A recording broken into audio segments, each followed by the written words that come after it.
Welcome back. In today's episode, we're going to be making an MBTI and Enneagram analysis on the henbane protagonists, which are Virgil Minkler and Tracey Lader. And we'll be starting off with Virgil's backstory. He was born in 1957 in the United States, and during his later years, he ended up becoming the mayor of Hope County. He had a wife and son that he loved very much, and was living a relatively good life, but that all changed when Joseph and his flock migrated to Hope County. At first, Virgil welcomed them with open arms, but eventually their influence started taking hold. His wife and son eventually left him and joined the cult. And as time passed by, more residents started to mysteriously vanish. And this is when the arrest warrant was set out for Joseph Seed. And that's his backstory. And now we're going to be starting off with his analysis. Virgil's first function is the FE function, extroverted feeling. Virgil is a man that lives with his heart on his sleeve. Everything he does is for the purpose of uniting everyone together under a single banner. Truly, he stands for the people and with the people. Being a part of this with y'all helps me pick myself back up when I get down. And even if you disagree with him, he's going to try finding a way to compromise with you. I'll go talk to him. Another indicator of his FE function is how expressive he is with his emotions. Regardless of the situation, Virgil always has something to say. He's very reactive and prefers to talk out his emotions than just keep them inside like an FI user would. I have told you a vulgar mind is a sign of you're not wearing your button. No, I'm not wearing it. I'm pretty sure he's not even able to keep his emotions inside for how developed his function is. Overall, Virgil's a really nice dude, and he's gonna do his best to ensure that everyone's happy and safe. Even if that means he has to nag you, he's still gonna do that because he wants the best for you. We're Cougars. We're really not. Look, I'm wearing my button. The sheriff is wearing his button. This person... I'm sorry, who is this? This is one of my deputies. Virgil's secondary function is the SI function, introverted sensing. Virgil often uses the past in order to predict the future, and also has a very hard time letting go of the past because his function is a little overdeveloped. But that's due to his son being taken by the cult and brainwashed and eventually killed, and this has scarred him very deeply and he cannot let go of that. There's a reason why he calls the jail group the Hope County Cougars, and that's because that was the baseball team his son played on. I still remember the day Ethan hit that walk-off homer. That's my son. Bases were loaded. Lights were shining bright. It was one of those hot August nights. You know the ones. Pitch comes in. If he misses it, that would have made strike three. That had been the game. But then came the sound. Pack! Ball rips across the sky into oblivion. Crowds cheering. I'm jumping up and down. Ethan! Ethan's stomping on every base as he runs to home plate. I washed the stains out of his jersey that night. Folded it away neatly. Wish I could do that again. And again. Instead of letting go, he uses that memory and he changes it into something proactive. He uses the buttons and labels everyone because he wants them to feel as if they're part of a team. They're all together in this and no one's left alone. And this mentality ties in perfectly with his FE function. United we stand, separated we fall. I win this hand. You have to wear a button. What do you say? This is his mentality. His tertiary function is NE, extroverted intuition, and obviously due to it being a tertiary function, it won't be as developed, but Virgil has done some good work with it. He's able to pick up on some patterns, such as how the seeds work like a political group. Joseph is the mayor, John, Jacob, and Faith are his city councilors. And that's how they got him out of office because they knew how to play the game. They already knew how to play the game. The second indicator of him using his NE function correctly is when he realized that the bliss is an addictive drug and it's spreading like a wildfire. He tried to warn his council, but no one would heed his warning, and it turns out he ended up being right. The cult used the bliss and got control of everyone around them. This is one of those I told you so moments. Just look around. Was I wrong? But this could have been all avoided if his NE function was strong enough originally. The problem here is he let the seeds in, he trusted them, he let them do what they want. And then only when it was too late, he realized that, oh man, I should have not let them in. I wanted to be a man of the people. I was accommodating. Too accommodating. The seeds sweet-talked their way into power. They knew which of my buttons to push and when. Yeah, I wanted to be a man of the people, but instead I just let everybody down. With that being said, we're going to now look at his inferior function, which is TI, introverted thinking. When Virgil is not being completely controlled by his FE function, he could be a pretty smart dude. A good example of this is when Virgil sends you out to stop Wheaty. He constructs a 2-step plan. Step 1 is to go where Wheaty resides and burn his bliss fields, which should lure him out of his hiding place. And once that occurs, he wants you to take out Wheaty. The reason behind this is that Wheaty is the main chemist behind the bliss, and by eliminating him, you're essentially removing the main source. And if the main source is removed, then the problem can no longer persist, which is an extremely intelligent move.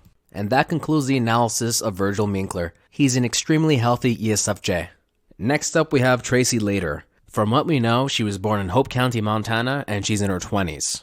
And at some point during her life, she joined the cult, only to find out that their worthy cause was quite the opposite in the inside. The cult eventually deemed her a risk, and she was selected for re-education. As you can imagine, Tracey didn't take this very well, so she left the cult and ended up joining the Hope County Cougars. I also forgot to mention something. The reason why Tracey ended up joining the cult is because her and Rachel, aka Faith, were disowned by the Hope County community due to their drug addiction issues. They both just want to be accepted, and the cult obviously accepted them. And that's all the background information we have on Tracey Lader. And now we're going to be starting her analysis. Here's something to keep in mind. Tracey is under a lot of stress. She's not very healthy at the moment. Therefore, her lower functions will be a lot more active than they should be. Tracey's primary function is a TI function, introverted thinking. Tracey's main concern is whether something makes sense or not to her. She's very keen on logical consistencies and prefers when things make sense to her. And she will occasionally cause conflict when something doesn't make sense to her, which, according to her, paints her as the aggro bitch. Of course, I got painted as the aggro bitch. But good ain't nice. And we can see several examples of this. But one of the best examples is when Virgil, in the beginning of the game, is asking her to wear her button, and she refuses. And this is because she sees there's no value within it. Wearing a button won't change how you are as a person. No, I'm not wearing it. I'll need a casualty report. We're Cougars. We're really not. It also won't make you any better than you are right now. It just makes you feel better. That's it. And it's very clear that Tracey doesn't really care about how others feel about her, which is just a side effect of having an inferior, unhealthy FE function. Tracey's secondary function is her SE function, extroverted sensing. And this is the function that makes Tracey seem like she's always on the go and in the moment. She wants immediate results, but that's not who she is as a person. She prefers to take her time, analyze things, and then act upon them. At least that's what happens when she's in a healthy mind state. Her SE function also seems to warp her logic a little bit. She often doesn't believe anything until she sees it with her own eyes. And once she sees something, she's going to judge it for what it is, which in turn makes her a highly practical individual. The final example of her SE function can be seen when she assigns you with the quest to destroy Joseph's statue. She has 2 reasons to why she wants it to be destroyed. One of the reasons is driven by her TI function, and that's to prove that Joseph is not a god, and he can be destroyed. We gotta tear down that statue. Let all those Peggies know their father ain't no fucking god. He's just a man. The secondary reason is because it's an eyesore. She doesn't like it. It bothers her. So just destroy it. That big eyesore is still waiting for you to fuck it up, deputy. Go tear that shit down. She doesn't take into account of the consequences of destroying the statue. All she really cares about is that it's gone and it hurts Faith's feelings. Joseph C. is gonna be shitting bricks, and Faith is gonna feel the heat now. She'll need to answer for that burned book and that mangled effigy. Hell of a job. Overall, it's pretty immature, but it's effective. She gets what she wants. Her tertiary function is the NI function, introverted intuition. This function causes a lot of issues for Tracey, and one of those issues is paranoia. And this paranoia leads her to make incorrect assumptions about people. The main purpose of the NI function is to process unconscious information and come to a conclusion about the future. And this is where they get their insight from. They analyze their surroundings without knowing, and then once they have enough information, they come to a conclusion and say, hey, this is going to happen next, I have a gut feeling. However, there's one good example of Tracey's NI function being absolutely correct. When you bring in Marshall Burke, she predicts that this is a bad idea, and you're going to regret it. You shouldn't have brought him here. Tracey. Fuck you, Tracey. I said this was a bad idea. I said it from the very beginning. You don't know her. How she digs inside your head.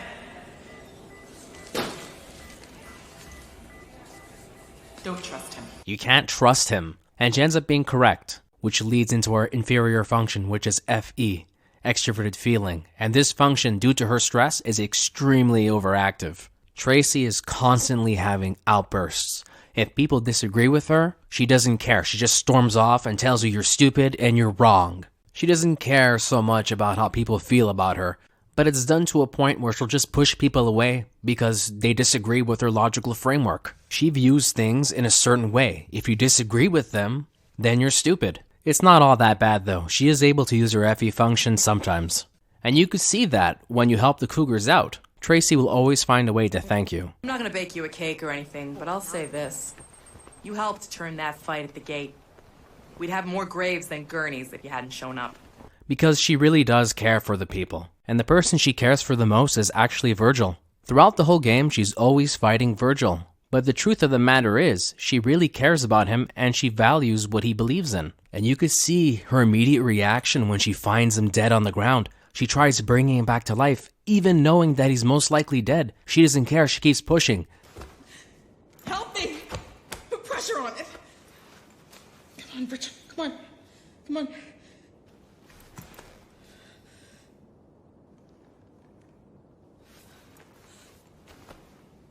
Oh. No. No.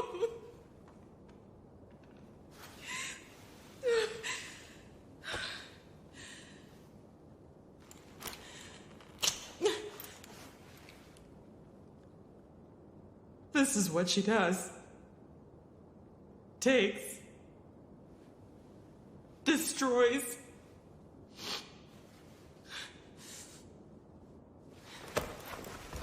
Find her. Kill her. Don't let her get away with this. She has fully succumbed to her FE function, and now she just lays there crying, expressing herself, and no one's there to listen. Only you can stop this by killing Faith. And that concludes the analysis of Tracey. I believe she's an ISTP.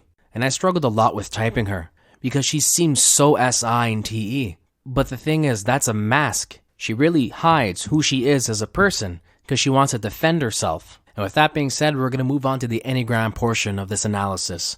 And we're going to be starting off with Virgil Minkler. The first trait you notice about Virgil Minkler is how he's willing to sacrifice himself for everyone around him. He truly cares about everyone and wants to see them do the best they can. And he just wants to give and give and give and give. He doesn't want anything back. He just wants you to accept him in his love. And I'm pretty sure those are obvious indicators of an Enneagram too. He's very healthy. However, there is something really funny about him. He gets butthurt when you don't accept his help. And you can see this with Tracey when Tracey's just like, no, I don't have the badge. And he's like, they all have their badges. Come on. And it's funny because this is really common with twos. When twos can't help you, they freak out because they lose their self-worth in a way. Because they want to give love so they can receive love. As for his wing, I believe it's 1. He's very focused on what's right and wrong. And he's almost perfectionistic in a way. He's constantly working to make things better. Because he believes there truly is a better future for everybody. That concludes the Enneagram analysis for Virgil Minkler. He's a 2-wing 1 and he's very healthy. Up next is Tracey Lader. The first thing we notice about Tracey is that she's very concerned about her safety and the safety of others that she values as important. And you can really see that in action when you first meet her. She doesn't know who you are and she thinks you're a freeloader. Even though Deputy Whitehorse explained that you were one of the deputies, she didn't care. For Tracey, she needs to see that you are actually not a threat and you are effective and you're willing to help people around here. And if not, she won't open up to you. It's pretty plain and simple. And that makes me believe that she's an Enneagram 6. Now the bigger question is, what wing is she? Is she wing 7 or 5? And I'm going to be leaning a little bit towards wing 5. Mainly because she is very analytical. She prefers watching things, experimenting a little bit, and once she's watched it enough, she'll come to a conclusion, and that's when she'll act upon it. Overall, she does this very well. She watches, she thinks, comes conclusion, acts. However, because her 6 is unhealthy, whenever she gets really afraid, instead of thinking and thinking it through, she'll just explode and react, and then attempt to run away and avoid the situation. And with that all being said, that concludes her analysis. She's a 6-wing 5 that's slightly unhealthy. I'd like to thank you very much for watching this video. If you enjoy content like this, as usual, I'm going to do the YouTuber thing and ask you to subscribe. But secretly, I want you to join my YouTube cult. so you can see more of these videos. Also, YouTube, don't demonetize me. It's not a real cult. This is a make-believe fun cult. Alright, with that being said, once again, thank you very much. Have a nice evening, night, or day.